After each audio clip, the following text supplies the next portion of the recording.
guys, thanks for coming today. It's Peggy from Garvin Gardens.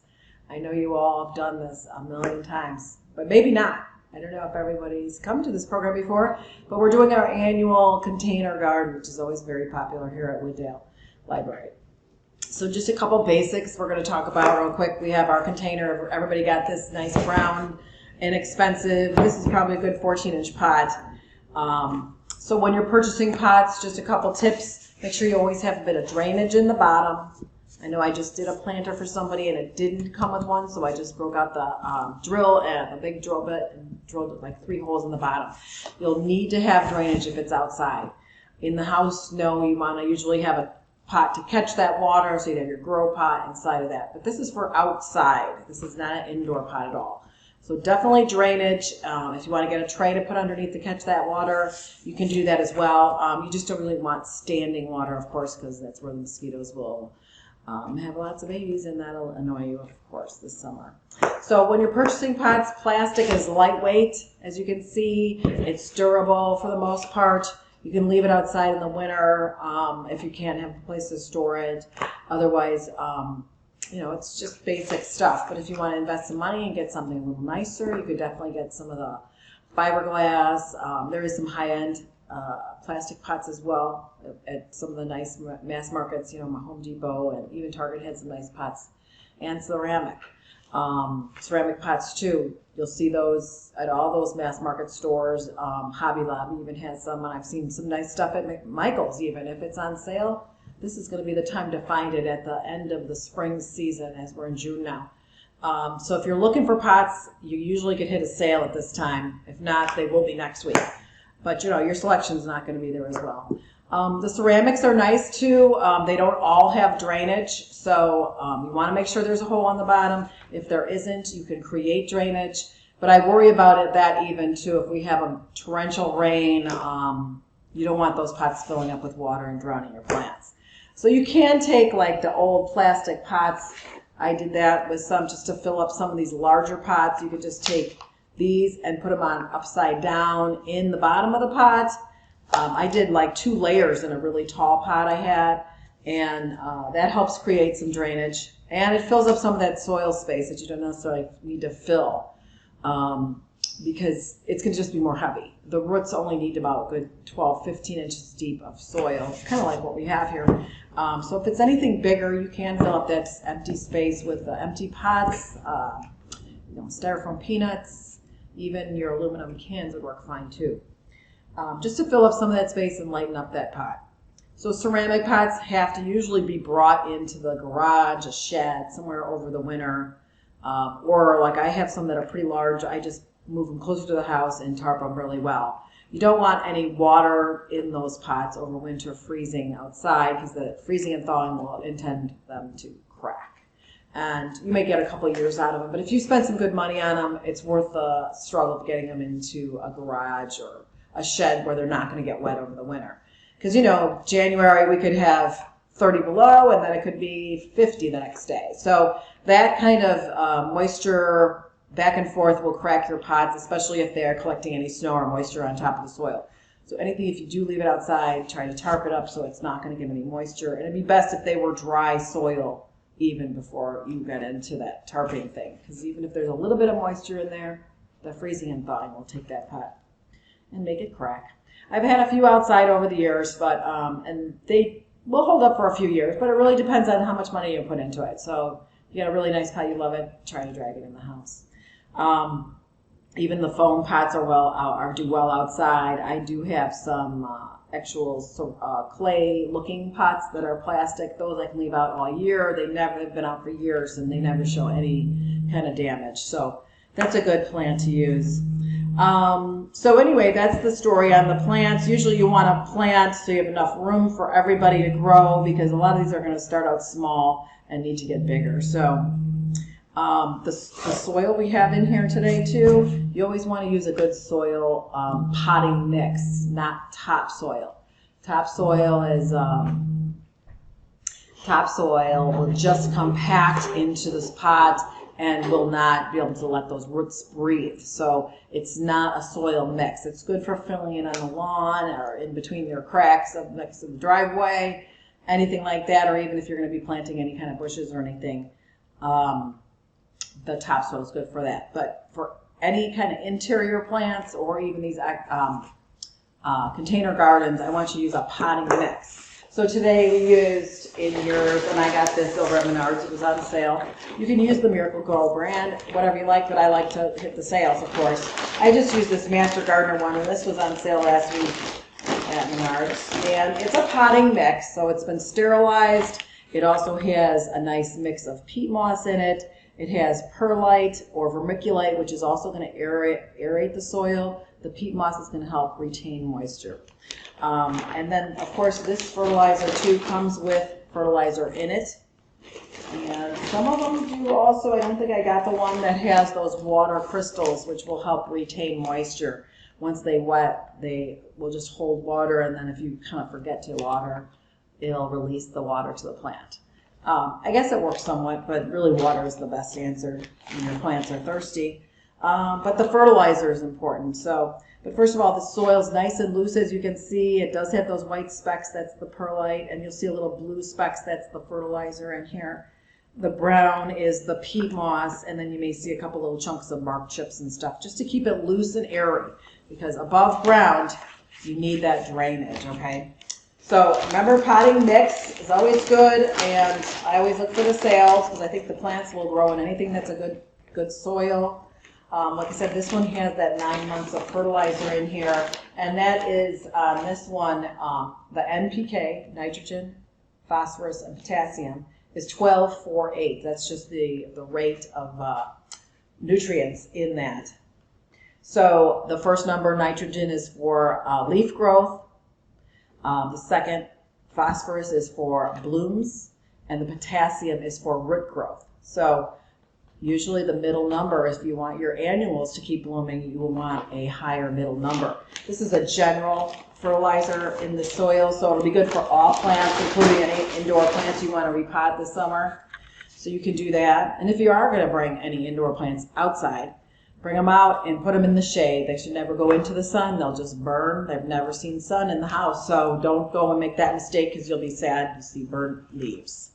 So in the shade, you can gradually move them away if you want to bring them to the sun, like a hibiscus. I bring out my hibiscus.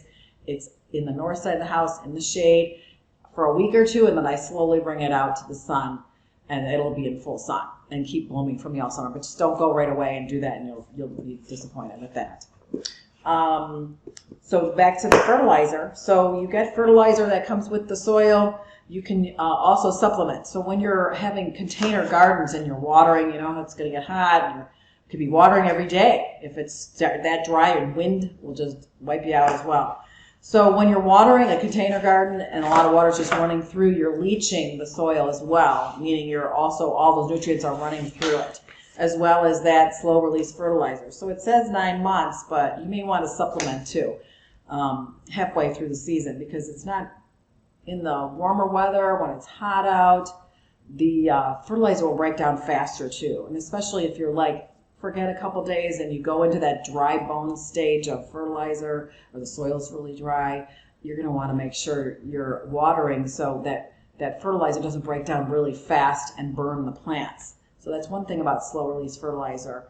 So you want to keep the soil moderately moist pretty much, you know, as much as you can.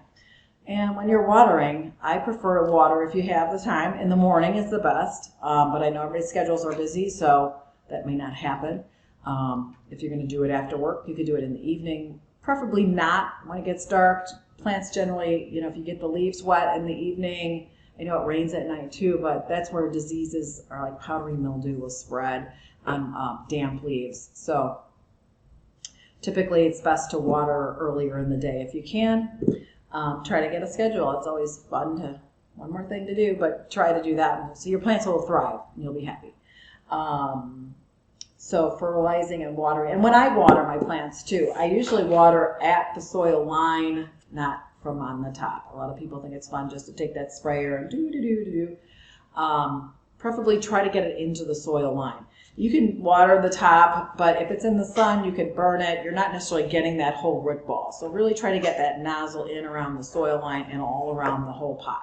So you're really soaking it well. Then when you are watering really thoroughly, it's not going to dry out as fast. Not just a little, water it really good, okay? So say you watered like this morning, you watered all your plants, and tomorrow's going to be another beautiful day, and you thought, oh, I need to fertilize because my fertilizer might be running low. You may have worked out for a month or so, but I like to supplement with my fertilizers too, and I like to use, I like this flower booster. This is called Bloom Booster. It's a Miracle Grow. I think Schultz has other brands. There's quite a few brands that have a bloom booster.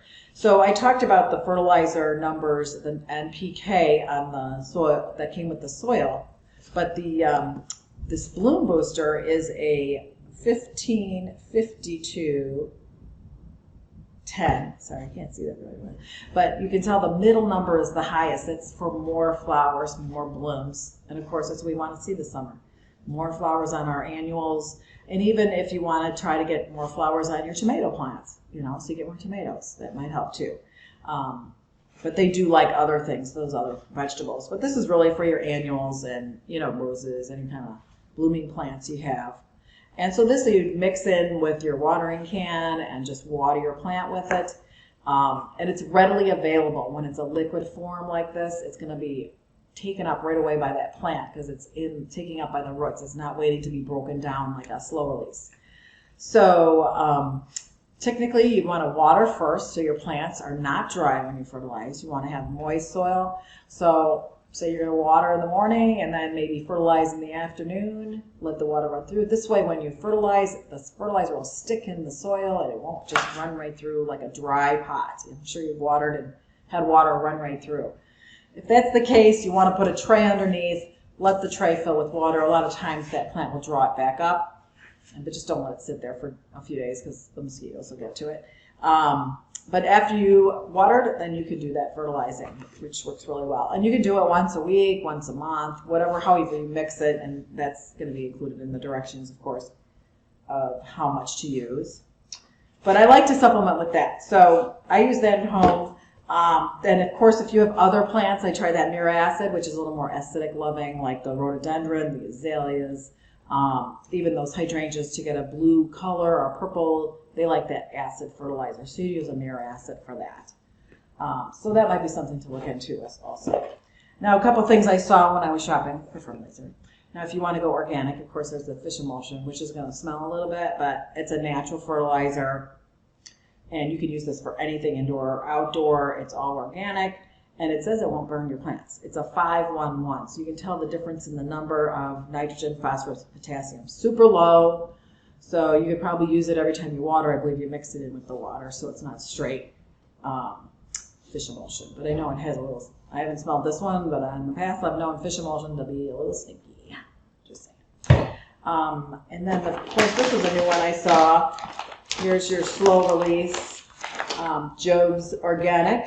So this is annuals and perennial granular plant food. So this is something you mix into the soil. And you can do this before you plant. So if you're going to do other pots, you can just sprinkle this in as you're planting. And this one here is a 3-5-4. So anything that's organic is going to be a lower number in nutrients because they're using natural objects like feathers or bird film, things like that to fertilize. And of course it's not a strong fertilizer, but it's organic. So if you want an organic garden, that's the way to go. Here's the cheater way. Remember these? The Job's Houseplant Spikes. So now you can use these with anything. And you know, they have this little spike and you stick the things in there. And this too, I've heard this will maybe burn your plants if the soil is dry and you let it dry out. And then this fertilizer breaks down quickly, it's going to just burn down and right by that little thing, right in the soil. So it may burn those roots that are right by there. So make sure your soil is moist before you apply it, and then keep it moderately moist. But you know, if you want a one and done kind of thing, this might be one way to go. If you forget to do it. But this is going to be more for your indoor plants or foliage type plants. Not necessarily for that blooming thing we like to use, the Bloom Booster. So, a couple things people ask me all the time. You have pots from last year that your plants are dead. You got this pot full of dead plants and soil in it. So I don't throw soil out. I mean, soil is broken down plant material. So what I do is dig out any old roots I can pull out of there. And I've even had some plants that are just so root bound in the pot, I'll dump it under a tarp, get out my little shovel and dig away that root ball, and then whatever soil's left, I'll introduce it back into the pot and then add some fresh soil to it. So you don't have to just throw out your soil every year. You know, it's just soil. I mean, it'll be fine. So just getting out the dead plant material and your roots so you have a nice loose soil. And you'll find once you start playing with it, you'll get it nice and loose again. And like I said, you can just add some fresh soil to it, mix it up, and then you can reuse that soil. No need to keep buying bags of soils because the prices, I notice, are going up on everything, including soil. So that's the way things are these days. So anyway, there's your soil, your pots. We got a little fertilizer action here. Any pests that might bother you. The only pests I really see on my annual containers would be those Japanese beetles on certain plants. They like to eat them. And I pretty much just use the little soapy water in a bucket and just grab them and throw them in there because I can usually get a control on that. And they only like certain plants too. So, but if I see them on my hibiscus or my basil, they like a few things. I'm trying to think what else they like right here. But I go through, they like my raspberry bushes. They're usually all over there. So I'll just go through in the morning, grab them all, and throw them in a little soapy bucket of water. Sorry, you guys, you're out. But and then whitefly might be something else. I mean, usually it's air circulation with the whitefly. You want to have a nice, plants too crowded together is going to cause some of that to happen. So gives your plants a little air and room to grow. You should be okay. I don't really have too many other issues with insects on my annuals, honestly. I know people ask me about the squirrels digging them up, and there's always a million little treatments for that.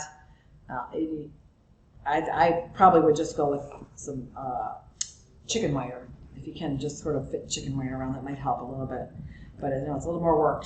So what else can I say? You got the pots, you got the soil, we got the fertilizer, and then we got our plants. So, you know, container gardening all depends on the size of your pot. Of course, you could have a massive one, and then you'd probably use some bigger plants, right? We're using the 4-inch size, pretty simple, typical for this size pot. And we're just doing 3 plants. But if you have a bigger pot, sometimes you can take a bigger plant in the center, and then I usually will do 3 of something and then another 3 in between of that. So you have your tall plant, your filler plant, and your hanging plant, you know, that thrill, fill, and spill thing they talk about on those gardening shows. So you know what that is. The thrill is the tall, the fill is something full, and then the spill is going to be hanging over. So a few of the plants, and I know I was bringing you all these, my faves today. I think a lot of you may have gotten this one. It's just starting to bloom. This is that black and blue salvia. This is one of the things I always have to have at my house. And I usually try to get a couple pots on a couple spots on my patio. So the hummingbirds will come by and they love this plant. They just will definitely be there for that. Trumpet Flower, it's cobalt blue, beautiful color. I know there's other varieties and colors too. But they like that trumpet of a flower to get their little beacon. So usually I'll put one over here and one over here, and then they're just sort of bouncing around, and then they got the feeders. So, but love this plant. It's an annual, not going to come back next year, but it's a good plant to have every year, if you ask me. I also gave some people Heliotrope, which is another fave of mine. It has a nice soft scent. And that's going to just be more filler also. This black and blue will get tall and full, and this will too. You do have to remember, though, once they're done, the flower, this is an umbel type style flower, you want to pinch off any dead blooms to encourage new blooms. And I will sometimes do that with my black and blue salvia as well. It's not as necessary. This one is definitely, though. A couple other things I have on the table. Osteosporum. This is a purple daisy. I've brought it before. It does come as a white daisy, but it has this purple eye in the center there, which is kind of fun. And this one's had a little growing already. But this one too, any dead flowers, you're going to want to deadhead them, pinch them back to the next leaf. Just pinching any dead flowers back. And this will return and keep blooming. The Osteosporum will bloom, and then you'll be pinching them, and you get some buds coming, but it kind of almost blooms like 3 or 4 times over the summer. So there will be a couple times where it's not blooming, just saying. But if you keep up with that pinching, you should do pretty well. And the fertilizing as well. That'll help it encourage more flowers. But yeah, I usually just pinch off any dead blooms with that one. My other favorite, this is a spring plant, so it's kind of at its end here, but it's one of my very favorite stock. Super smell. I love the smell. I use it as a cut flower as well, a lot. But it usually comes out in the spring, and it's, you know, pink and lavender and purple and really pretty. But I just want to show it to you because I love it. But you can see the heat, it doesn't like it hot. So once it gets hot, it goes to seed and it just bolts and it's done. But it's a pretty spring flower, and I have one left I wanted to show it to you. So that would be a nice tall plant. But again, this is a spring plant. So once you get into June now, we're going to get hit with that hot weather and he will be dying. So if you're doing some earlier spring plants, like with some pansies or what else we got? Cold. That's a good one. And then the tulips, any kind of cold plants, muscari, spring flowers, you could add that to it. And it'll be nice to fill in the pot. Let's see. We also have my other favorite, which, you know, these are a little small this year, I have to say. But everything will grow, thank goodness. This is that lantana, and it's confetti. It doesn't have his tag. I'm sorry, he got a little broken there. But he has a little round umbel flower, hot pink red to a yellow, multiple flower colors in one flower, little flowers into one big head, and all different colors. So I love this guy. So do the butterflies, and they like this heliotrope as well. So some of you got this, but be patient. It will come around. It's just, it didn't put out a big plant this year, so it'll come. What else we got? A couple foliages, which I do like. So this is your Kong coleus. So everybody knows coleus. It takes the shade, but this will take a little bit more. It might take half a day of sun. Try it midday. I wouldn't put it in midday sun. But the big leaf, nice hot pink throat down there, it's a great plant. Really bright colors. And again, the reds are attracted, the butterfly or hummingbirds are attracted to red. So even something with the Kong coleus with your black and blue salvia, the hummingbirds will be over. And then for something to creep down, we have the blue lobelia, which generally lobelia is a shade-loving plant, but they were so pretty I had to buy some. And that pretty white center in there, but you can see that'll creep nice over the edge. This will do well in shade though, so you could do this even with this coleus and just do a little more shady pot if you want to. Another foliage I love, Strobilanthus Persian, what is it? Persian shield. Just a real pretty purple leaf. Doesn't do anything, no flowers, but the leaf is very cool. So a lot of times I'll use that as my tall plant because this will grow taller. And just to fill in between like these blues of the black and blue salvia or the heliotrope because it pulls in that purple. It's a nice combination. I do like that too. So that's a good one. And then another creeper one, you know, everybody knows the wave petunias. This is a one flower, I'm sorry, but you know, wave petunias will come back strong and that'll give you that creeping plant. Another one too, your asparagus springeri, a fern. This will take sun or shade, and new leaves are coming up. And this can be an indoor plant as well. These will actually tolerate cold pretty well, so I've left them out. You know, like pretty cold, they would tolerate it. So, so if you don't get to digging it up come fall, which I'm not going to talk about yet because we don't want to think about fall. We just got to summer. A couple other things. My favorite, another coleus. This guy's really pretty. Campfire. This orange. It almost has a lavender tinge to it, which you can just see when you put it with some purple. So look for stuff that might be combinations in the store. You can, I mean, I know they have a lot of container gardens that are together already. When you go to Home Depot, they have them all sitting out there. But I have my favorite plants, so I have to pick out all my favorites. And I like to get the stuff that, of course, is going to be growing together. They're considering this a sun coleus. It has a full sun on its little tag. But I've had it in full blazing sun, and it bleaches out the color. So a little less than full sun would be better, a half a day, I think. But I do think you could easily do a combination like this with the coleus and the heliotrope and the black and blue salvia. Now, none of this is going to creep. It's just going to be a nice big full pot, which is fine too. So it's really a personal favorites. Those are all good. And anybody else? Oh, I have my black and blue, or not my black and blue, Megilla Perilla. But Megilla got picked up. I bought these on Thursday, and if you recall, Thursday night, it was chilly. I think it got really cold. And these were not, since they came from the greenhouse, they never got hardened off, is what they say, to get cold. So, of course, I brought them and put them under the tree, and they just didn't like that cold weather. So you may see a little of this if you got any of this in your pots, but don't worry because this thing will come back strong. You have lots of little new growth coming in at each little leaf, so not to worry. You can even pinch back these because they will get really tall. I've had the wind come and knock them and break the branches off. So you can pinch these back. I always take the flowers out of the coleus as well. You'll see there's some buds coming in the center, flower buds. They're blue flowers, they're pretty, but technically it's a foliage you want, and you can pinch out those flowers to keep the leaves going. A couple of things like that. So I think I've talked about everybody here. Okay, so all we have to do next is plant our plants. So here's the trick. Here's the trick. You're going to want to tap that plant right out of your little pot here. I usually stick my hand in the tap. Anytime you have a really good root system, you can loosely, just gently, because sometimes they're really hard, sometimes they're really loose. So just be careful that you don't overly damage those roots. But what you really want to do is, I'm going to use this guy first. So I'm going to dig a little hole, and I sometimes will use my little pot as a tool. I'm going to scoop up one pot full of soil right there, boom.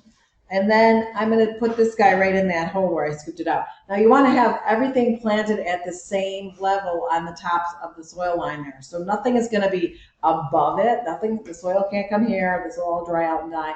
Or you don't want to plant it too deep either.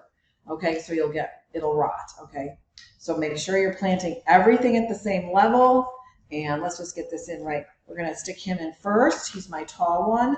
And I'm making this especially for Jenny. She's a purple girl, so she wants purple flowers. We're going to give her the heliotrope, and I'm scooting the soil over here and digging a little hole with my hand, and I'm going to give him a little more space. So in this pot we're using today, we have 3 plants, 14-inch pot, pretty much a triangle. Don't jam them all together. Give them some room to grow so you can get them a little closer to the edge of the pot. You're going to want to have a good inch to the edge of that pot so when you water, the water will run through and not run off the top, okay? And then lastly, she's going to get our Strobilanthus. Because like I said, Jenny's a purple girl. And this will come back. I'll just take off a couple of those. So I'm putting all 3 plants, same soil line, and you can just feel that with your hands. They're all at the same top, okay? And then you're going to come back with your soil and just do a little of this. And I should probably have a little bit more soil, but I'm going to just gently press that in. And make sure you go to the center where those 3 plants met in the middle and get some soil in there because there will be a hole where you just sort of got the pots and no soil. So make sure you're getting your hands in there. You can really feel everybody's flat at the same level. I got a good inch from the top of the pot, and we're nice and full of a pretty garden here. I think Jenny will like this. So, and then water thoroughly. I know some of these plants were just starting to get thirsty because it's windy today. So please water them as soon as you get done here tonight because they'll be happy, and water the soil line like I said. So if you have any other questions, please just email me at garvingardens@gmail.com and I can hopefully answer them for you. If I didn't get them today on Zoom or YouTube, wherever we are. But my name's Peggy, so call me if you need some help.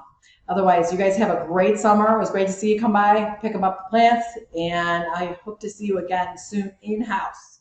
Okay, have a great summer, you guys.